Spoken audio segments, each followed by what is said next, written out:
How are you? It's been great, hasn't it? I've been blown away by the whole thing. In fact, I'm leaving.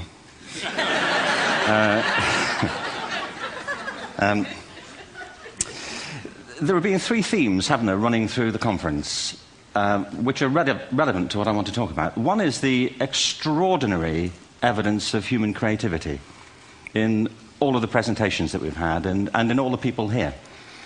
Just the variety of it and the range of it. The second is that it's put us in a place where we have no idea what's going to happen in terms of the future. No idea how this may play out. I have an interest in education. Actually, what I find is everybody has an interest in education. Don't you? I find this very interesting. If you're at a dinner party and you say you work in education, actually, you're not often at dinner parties, frankly. If you work in education, you're not asked, and you're never asked back, curiously. That's I think it strikes me. But if you are, and you say to somebody, they say, "What do you do?" and you say you work in education, you can see the blood run from their face. They think, "Oh my God, why me?" It's my one night out all week. But if you ask people about their education, they pin you to the wall. Because it's one of those things that goes deep with people. Am I right? Like religion and money and other things. So I have a big interest in education, and I think we all do. We have a huge vested interest in it, partly because it's education that's meant to take us into this future that we can't grasp. If you think of it, children starting school this year will be retiring in 2065. Nobody has a clue, despite all the expertise that's been on parade for the past 4 days, what the world will look like in 5 years' time. And yet we're meant to be educating them for it. So the unpredictability, I think, is extraordinary. And the third part of this is that we've all agreed, nonetheless, on the really extraordinary capacities that children have, their capacities for innovation. I mean, Serena last night was a marvel, wasn't she? Just seeing what she could do. And she's exceptional, but I think she's not, so to speak, exceptional in the whole of childhood. What you have there is a person of extraordinary dedication who found a talent. And my contention is all kids have tremendous talents, and we squander them pretty ruthlessly. So I want to talk about education, and I want to talk about creativity. My contention is that creativity now is as important in education as literacy, and we should treat it with the same status. Thank you.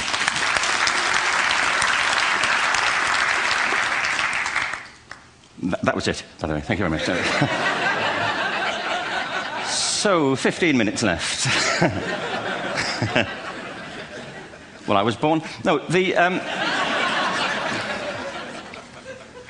I had a great story recently, I love telling it, of a little girl who was in a drawing lesson. She was 6, and she was at the back drawing, and the teacher said this little girl hardly ever paid attention.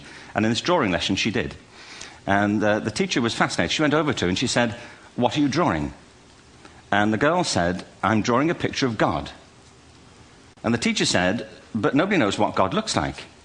And the girl said, "They will in a minute."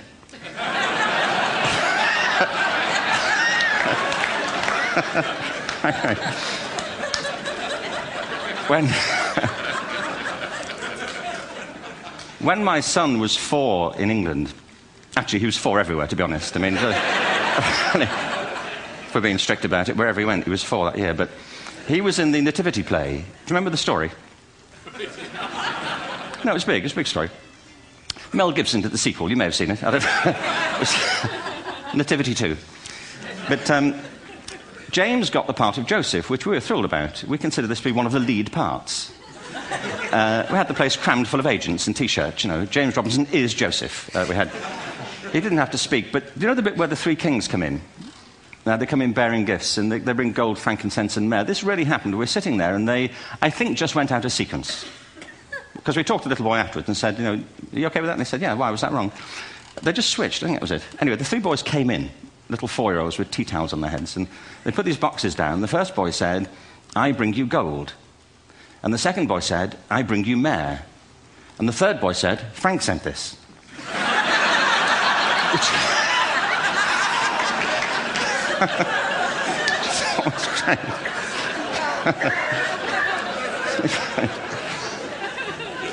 What these things have in common, you see, is that kids will take a chance.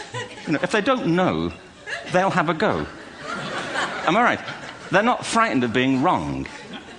Now, I don't mean to say that being wrong is the same thing as being creative. What we do know is, if you're not prepared to be wrong, you'll never come up with anything original. If you're not prepared to be wrong. And by the time they get to be adults, most kids have lost that capacity. They have become frightened of being wrong. And we run our companies this, by the way. We stigmatize mistakes. And we're now running national education systems where mistakes are the worst thing you can make. And the result is that we are educating people out of their creative capacities. Picasso once said this. He said that all children are born artists. The problem is to remain an artist as we grow up. I believe this passionately, that we don't grow into creativity, we grow out of it. Or rather, we get educated out of it. So why is this? I lived in Stratford-on-Avon until about 5 years ago. In fact, we moved from Stratford to Los Angeles. So you can imagine what a seamless transition, this was from LA. Actually, we lived in a place called Snitterfield, just outside Stratford, which is where Shakespeare's father was born. Are you struck by a new thought? I was. You don't think of Shakespeare having a father, do you? Do you? Because you don't think of Shakespeare being a child. Do you? Shakespeare being 7. I never thought of it. I mean, he was 7 at some point. He was in somebody's English class, wasn't he? Do you understand? Really? How annoying would that be?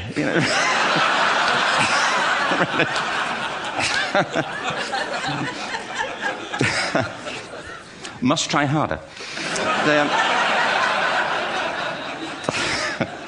Being sent to bed by his dad to Shakespeare. Go to bed now, to William Shakespeare, and put the pencil down, and stop speaking like that.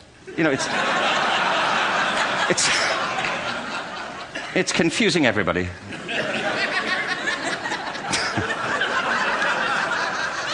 Anyway,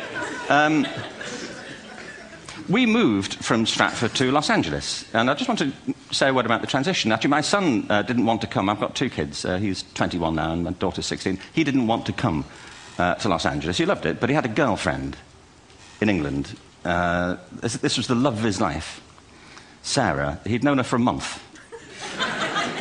Mind you, they'd had their 4th anniversary, because it's a long time when you're 16. Anyway, he was really upset on the plane. He said, "I'll never find another girl like Sarah." And we were rather pleased about that, frankly, because she was...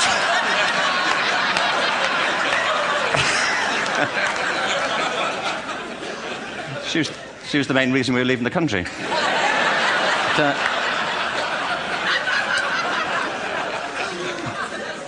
But something strikes you when you move to America and when you travel around the world. Every education system on Earth has the same hierarchy of subjects. Everyone, doesn't matter where you go. You think it would be otherwise, but it isn't. At the top are mathematics and languages, then the humanities, and the bottom are the arts, everywhere on Earth. And in pretty much every system, too, there's a hierarchy within the arts. Art and music are normally given a higher status in schools than drama and dance. There isn't an education system on the planet that teaches dance every day to children the way we teach them mathematics. Why? Why not? I think this is rather important. I think maths is very important, but so is dance. Children dance all the time if they're allowed to. We all do. We all have bodies, don't we? Did I miss a meeting? I mean, I think... Truthfully, what happens is, as children grow up, we start to educate them progressively from the waist up. And then we focus on their heads, and slightly to one side. If you were to visit education as an alien and say, what's it for, public education, I think you'd have to conclude, if you look at the output, who really succeeds by this? Who does everything they should? Who gets all the brownie points? Who are the winners? I think you'd have to conclude the whole purpose of public education throughout the world is to produce university professors. Isn't it? They're the people who come out the top. And now, I used to be one. So there.